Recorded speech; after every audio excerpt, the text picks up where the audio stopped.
है, एक बार जरूर बताएं आप सबसे पहले दर्शकों को। देखिए, बिल्कुल अनिल अंबानी ईडी ऑफिस पहुंच चुके हैं। अब से कुछ देर पहले गेट नंबर 3 से वो ईडी ऑफिस के अंदर घुसे हैं और अब उनको सामना करना पड़ेगा ईडी के सवालों का। और ईडी जांच कर रही है 17,000 करोड़ के घोटाले का। दरअसल 17,000 करोड़ का घोटाला है क्या? ये 17,000 करोड़ के घोटाले की हम बात करें तो ये लोन घोटाला है और ये रिलायंस ग्रुप की 3 कंपनियां, Reliance home finance limited, Reliance commercial finance limited और रिलायंस कम्युनिकेशन आरकॉम को ये लोन दिया गया था। तीनों कंपनियों के अगर अलग अलग अमाउंट की मैं बात करता हूं तो RHFL यानी कि रिलायंस होम फाइनेंस लिमिटेड पर 5,901 करोड़ रुपए, रिलायंस कॉमर्शियल फाइनेंशियल लिमिटेड पर 8,226 करोड़ रुपए और आरकॉम पर लगभग 4,105 करोड़ रुपए का बकाया है। और ये तमाम बड़ी बैंक हैं जिन्होंने इन्हें लोन दिया है। और इन लोन देने वाले बैंकों का अगर मैं नाम बताऊं तो आप ये देखिए कि SBI bank, UCO bank, Axis bank, ICICI bank, HDFC bank, bank of India, Punjab and Sindh bank, ये बैंक इसमें शामिल हैं। और मामला है पूरी तरीके से जो लोन लिया गया उन लोन के में गोरख धंधे करने का, लोन को गलत तरीके से डिस्ट्रीब्यूशन करने का ये पूरा का पूरा मामला है। और इस मामले में लगातार ईडी जो है जांच कर रही है। CBI इसमें पहले केस दर्ज कर चुकी थी और CBI के केस दर्ज करने के बाद ईडी ने इस मामले का संज्ञान लिया। लगातार 3 दिन तक 50 से ज्यादा ठिकानों पर, 50 से ज्यादा कंपनियों पर छापेमारी ईडी की तरफ से की गई थी। आज उन्हें बुलाया गया पेश होने के लिए ईडी दफ्तर में। तो ईडी दफ्तर अनिल अंबानी पहुंच चुके हैं और अब उन्हें करना पड़ेगा ईडी के तमाम सवालों का सामना। और ये देवांश भी हमारे साथ जुड़े हुए हैं और उनसे भी अपडेट ले लेते हैं। देवांश, आप मेन डोर पर उपस्थित है, वहां जब पहुंचे तो उस दौरान में क्या स्थिति थी और वहां पर मीडिया का भी जाहिर तौर पर जमावड़ा होगा, क्योंकि आज की ये बहुत बड़ी खबर का सभी की निगाह के इस पूरी खबर पर टिकी हुई है। क्या माहौल है वहां पर अभी? जी बिल्कुल श्वेता, आप देख सकते हैं कि इस वक्त हम ठीक ईडी मुख्यालय के मेन गेट के सामने मौजूद हैं और यही वो दरवाजा है जहां पे अभी ठीक कुछ मिनट पहले जाने माने कारोबारी अनिल अंबानी यहां से अंदर गए हैं। 17,000 करोड़ के बैंक लोड फ्रॉड मामले से जुड़ी पूछताछ के लिए आज ईडी ने अनिल अंबानी को तलब किया था, जिसके सवाल जवाब के लिए अनिल अंबानी आज यहाँ पहुंच चुके हैं। ईडी के अंदर वो मौजूद है, ईडी मुख्यालय के अंदर। अब जो पूछताछ है वो ईडी शुरू करेगी। 17,000 करोड़ का ये जो बैंक लोन फ्रॉड का मामला है उससे जुड़े मामले में पूछताछ आज यहाँ अनिल अंबानी से करी जाएगी, क्योंकि जितनी भी शेल कंपनियां उनकी थी उनमें यहाँ पे जो बैंक को गारंटी दी गई है वो फर्जी बताई गई है और जो दस्तावेज हैं वो फर्जी बताए गए हैं। कई दस्तावेजों में तो नाम और पता भी गलत पाया गया, जिसके चलते यहाँ पे ईडी ने अनिल अंबानी को तलब किया था और वो आज यहाँ पहुंच चुके हैं। अभी से कुछ मिनट पहले ही अनिल अंबानी यहाँ मौके पर पहुंचे हैं और जो अब ईडी जो है वो अब तमाम तरीके के सवाल जवाब अनिल अंबानी से करती हुई दिखाई देगी, नजर आएगी, क्योंकि 17,000 करोड़ का ये मामला पूरा बताया जा रहा है और काफी बड़ा ये मामला, क्योंकि आप अंदाजा लगा सकते हैं कि यहाँ पर ये जो मामला वो शुरू हुआ था जब येस बैंक ने अनिल अंबानी को 2014 से 17 के बीच में ही 3,000 करोड़ का जो लोन है वो दे दिया गया था। ईडी की तरफ से आरोप लगाए गए हैं कि वो जो लोन पास हुआ था उसके दस्तावेज जमा भी नहीं करे गए थे। जिस दिन आवेदन किया गया था उसी दिन पैसा ट्रांसफर हो गया था और उसके बाद जो शेल कंपनियां बनाई गई थी और जो चीजें दिखाई गई थी वो बाद में जमा करी गई। इस वक्त आप ईडी ऑफिस के बाहर आप हलचल देख सकती हैं कि कितनी तेज हो चुकी है। दिल्ली पुलिस मौके पर मौजूद है, सुरक्षा को कड़ा कर दिया गया और किसी भी तरीके की कोई दिक्कत यहाँ पर लोगों को ना आए उसका पूरा ध्यान रखा जा रहा है। स्वाभाविक तौर पर मीडिया का जमावड़ा भी आप मौके पर देख सकते हैं कि मौके पर मौजूद हैं। जिस तरीके से अभी कुछ देर पहले अनिल अंबानी यहाँ पहुंचे हैं अपनी गाड़ी में अपने एसोसिएट्स के साथ और अब वो ईडी के सामने पेश होंगे और तमाम तरीके के सवाल जवाब जो ईडी को करने हैं अब वो अनिल अंबानी से करते हुए नजर आएगी। जी अच्छा देवांश, मेरा यही आपसे सवाल कि अनिल अंबानी जब पहुंचे तो उनके साथ में कौन कौन मौजूद रहे, क्या कुछ स्पष्ट तौर पर देख पाए आप? कोई जानकारी है अभी इसको लेकर? हालांकि जल्दबाजी बहुत होती है इस टाइम पे, इतना टाइम होता नहीं है। जी बिल्कुल, देखिए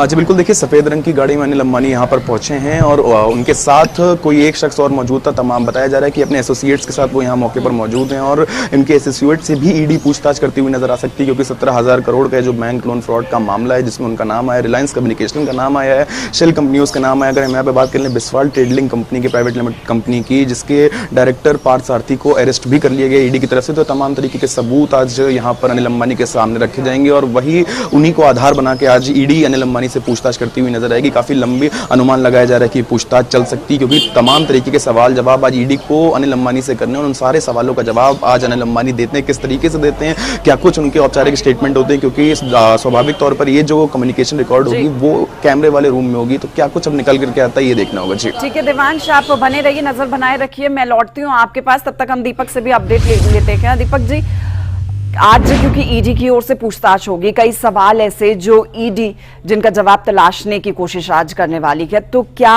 ऐसी भी संभावना है कि गिरफ्तारी हो सकती है आज अनिल अंबानी की? देखिए, अभी ये कहना जल्दबाजी होगी, क्योंकि ईडी दफ्तर में अनिल अंबानी पहुंचे हैं, तमाम तरह के सवालों का सामना अनिल अंबानी को करना है, और अगर ये उन सवालों से ईडी को संतुष्ट कर पाते हैं, अगर अपने जवाबों से ईडी को संतुष्ट कर पाते हैं तो गिरफ्तारी नहीं होगी। लेकिन अगर ईडी को लगता है कि उन्हें सवालों का जवाब सही तरीके से नहीं मिल रहा है, कुछ ऐसी चीजें हैं जिनको अनिल अंबानी प्रभावित कर सकते हैं, तो हो सकता है कि उनकी गिरफ्तारी भी हो जाए। लेकिन अभी चूंकि वो अंदर घुसे ही हैं, तो अभी ये कहना थोड़ा जल्दबाजी होगा। लेकिन ऐसे में मुझे आज याद आ रहा है 2008 को मैं याद क्यों कर रहा हूं कि 2008 एक ऐसा वक्त था जिस वक्त अनिल अंबानी को देश का सबसे चमकता हुआ चेहरा माना जाता था।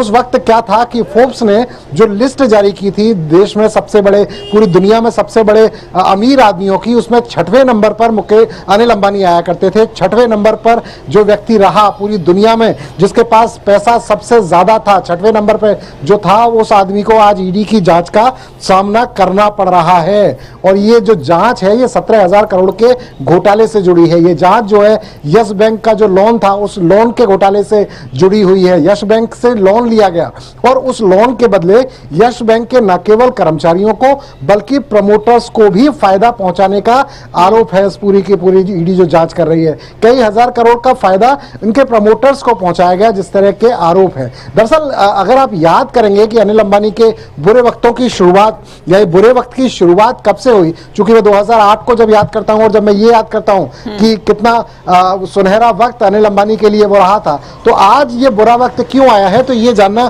थोड़ा सा दिलचस्प हो जाता है कि 2008 और 2025 में आखिर ऐसा क्या बदला। तो आपको देखना पड़ेगा कि अगस्त 2024 में शुरुआत काफी पहले से अनिल अंबानी के खराब वक्त की हो चुकी थी, लेकिन अभी कुछ ऐसा लग रहा था, कुछ समय से ऐसा लग रहा था कि अनिल अंबानी की कंपनियां बेहतर परफॉर्मेंस कर रही हैं। लेकिन ये परफॉर्मेंस के बीच में जो चीजें आई, जैसे कि अगस्त 2024 की मैं बात करता हूं, तो सेबी ने रिलायंस होम फाइनेंस में फंड डाइवर्जन के लिए अनिल अंबानी पर 5 साल का प्रतिबंध लगा दिया। साफ तौर पर कहा गया कि आपकी रिलायंस होम फाइनेंस लिमिटेड जो है इसके माध्यम से आप लोन डाइवर्जन नहीं कर पाएंगे। कब तक नहीं कर पाएंगे? 5 साल तक नहीं कर पाएंगे। इसके साथ साथ क्या हुआ? इसके साथ साथ ये हुआ कि 25 करोड़ रुपए का जुर्माना लगाया गया। इसके साथ साथ क्या हुआ? इसके साथ साथ आदेश दिया गया, और आदेश क्या कि सिक्योरिटी मार्केट में ना तो अनिल अंबानी भागीदारी कर सकेंगे, ना ही लिस्टेड कंपनी में निदेशक का पद संभाल सकेंगे। इसका मतलब ये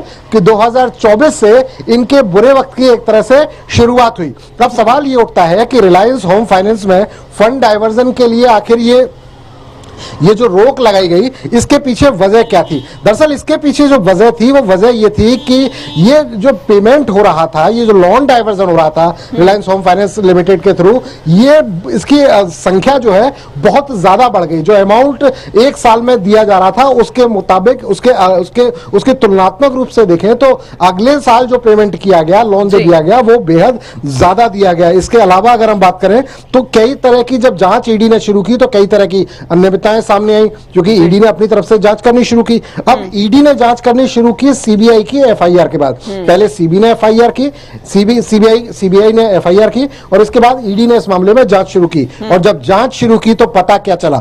पता ये चला कि तमाम ऐसी कंपनियों को रिलायंस होम फाइनेंस लिमिटेड ने लोन जारी कर दिया जो कंपनियां कागजों पर थी ही नहीं, यानी कि असत्यापित वित्तीय स्रोत थे। उसके बारे में नई जानकारी थी कि किस तरह से उनके स्रोत क्या क्या है, वो कंपनियां लोन तो ले रही हैं लेकिन लोन चुकाएंगी कैसे। इसके अलावा जिन कंपनियों को लोन दिया गया उनमें एक ही निदेशक था और एक ही उनका पता हुआ करता था। इसका मतलब ये अनियमितता साफ तौर पर सामने आई। इसके अलावा लोन जब भी आप अप्लाई करते हैं, तमाम लोग जानते हैं कि अगर आप लोन अप्लाई करेंगे तो तमाम तरह के दस्तावेजों को आपको संबंधित बैंक को देना होगा। लेकिन यहां क्या हुआ, यहां हो यह रहा था कि लोन लेने वाले जो फाइल है, लोन फाइल जो है, उसमें जरूरी दस्तावेज नहीं मिले। इसके अलावा शेल कंपनियों के नाम से लोन दे दिए गए। शेल कंपनी कौन सी? जिनका ना तो ऑफिस है ना जिनके डायरेक्टर हैं, वो ऐसी कंपनियां हैं जो केवल कागजों में है। मैं अगर आम भाषा में समझाऊं तो शेल कंपनी वो कंपनियां हैं जो केवल कागजों में होती हैं, वास्तविकता में धरातल पर उनका कोई भी अस्तित्व नहीं होता। ऐसी कंपनियों को डमी कंपनी कहा जाता है। आम लोगों की भाषा में इसको समझा जा सकता है। तो अभी स्थिति ये कि जब पूरी तरह से ये सारी की सारी स्थितियां सामने आई तो इसके बाद ये जांच चल रही थी और जांच चलते चलते ये तमाम चीजें सामने आई। जी ठीक है, मैं लौटूंगी आपके पास। देवांश भी हमारे साथ क्योंकि बने हुए हैं। देवांश, देखिए, क्योंकि अनिल अंबानी को पहले की ईडी की ओर से लुकआउट नोटिस भी जारी कर दिया गया है, ये भी जानकारी क्या है, ताकि वो देश छोड़कर अभी कहीं भी बाहर ना जा सके। यानी कि साफ है कि ऐसा तो कुछ है ईडी के पास जो संतुष्ट नहीं हो पा रही है ईडी की टीम, और आज भी पूछताछ होनी है। जी बिल्कुल, देखिए, अनिल अंबानी के लिए यहाँ ईडी की तरफ से एलओसी यानी कि लुकआउट सर्कुलर जारी कर दिया गया है, जिसके तहत अब अगर अनिल अंबानी को भारत छोड़ना होगा तो उनको अधिकारियों के बिना परमिशन के अब वो भारत नहीं छोड़ सकते हैं। और यहाँ तक की खबरें निकल के आ रही हैं कि ईडी ने हालांकि जिस तरीके से अनिल अंबानी की जो विदेश संपत्तियां हैं, जो इनके जो फॉरेन अकाउंट्स हैं, उनकी जांच पड़ताल करना शुरू कर दिया है। और तमाम तरीके के यहाँ पे आधारों पर आज अनिल अंबानी यहाँ ईडी के मुख्यालय पहुंच चुके हैं और ईडी के सामने वो पेश होंगे। इससे पहले भी ईडी ने अंबानी को तलब किया था लेकिन तब वो नहीं पेश हुए थे, लेकिन आज वो अंदर जा चुके हैं और अब वो तमाम तरीके के सवाल जो ईडी को करने थे वो अब यहाँ पर अनिल अंबानी से करती हुई ईडी नजर आएगी, जिसके सवालों का जवाब आज अनिल अंबानी को देना होगा। आप देख सकते हैं मेरे पीछे कि यहाँ हलचल अभी भी काफी तेज नजर आ रही है और दिल्ली पुलिस भी मौके पर मौजूद है। पूरे रास्ते को बैरिकेड से कवर कर दिया गया ताकि किसी भी तरीके की कोई दिक्कत का सामना यहाँ पर ना करना पड़े, किसी तरीके का यातायात यहाँ पर प्रभावित ना हो। लेकिन इस वक्त जो सबसे महत्वपूर्ण चीज है वो ये है कि अनिल अंबानी इस वक्त ईडी ऑफिस पहुंच चुके हैं और तमाम तरीके के सवालों के जवाब यहाँ पर अनिल अंबानी देते हुए नजर आएंगे, क्योंकि जो शेल कंपनियों की जानकारी ईडी के पास है उसी के आधार पर आज ईडी जो है वो अनिल अंबानी से सवालात करती हुई दिखाई जाएगी। तमाम तरीके की जो संभावित सवाल हैं वो ये हैं कि जिस तरीके से येस बैंक ने 2015 से 17 के बीच में अनिल अंबानी को 3000 करोड़ का जो लोन दिया था, उसको आवेदन के जिस दिन किया था अनिल अंबानी ने, उसी दिन वो लोन उनको दे दिया गया था, जिसके दस्तावेज बाद में जमा किए गए थे। ये कुछ संभावित सवाल है जिन पे आज ईडी पूछताछ करती हुई नजर आएगी। और उसके बाद अगर हम यहाँ पर बात कर लें कि एसबीआई ने जो बचे 14000 करोड़ थे उसमें जब रिलायंस कम्युनिकेशन को फ्रॉड कैटेगरी में डाला तो उसके बाद यहाँ पर जो सवाल जवाब हैं वो ईडी अब करती हुई अनिल अंबानी से नजर आएगी, जिसके लिए अभी फिलहाल अनिल अंबानी यहाँ पहुंच चुके हैं और अब ईडी के सामने उनको पेश होना होगा। तमाम तरीके के जो सवाल ईडी को करने हैं अब उनका जवाब अनिल अंबानी को देना होगा। जी ठीक है। अच्छा दीपक, देखिए, 50 कंपनियां, 35 ठिकाने और 25 ऐसे लोग जिन पर शिकंजा कसा गया है ईडी की ओर से, और कुल ये 17,000 करोड़ का बैंक लोन फ्रॉड मामला है पूरा। इसके अलावा जानकारी ये भी है कि जो विदेशी प्रॉपर्टीज है, अभी देवांश ने भी जिक्र किया, उनको लेकर भी जांच की जा रही है। उनके बैंक अकाउंट जितने बाहर के उनको लेकर भी जांच की जा रही है। एक बड़ा खुलासा होने की संभावना है अभी। देखिए, बिल्कुल, अब आप ये मानकर चलिए कि पहले सीबीआई और फिर ईडी पूरी तरह से जांच के शिकंजे में अनिल अंबानी फंस गए हैं।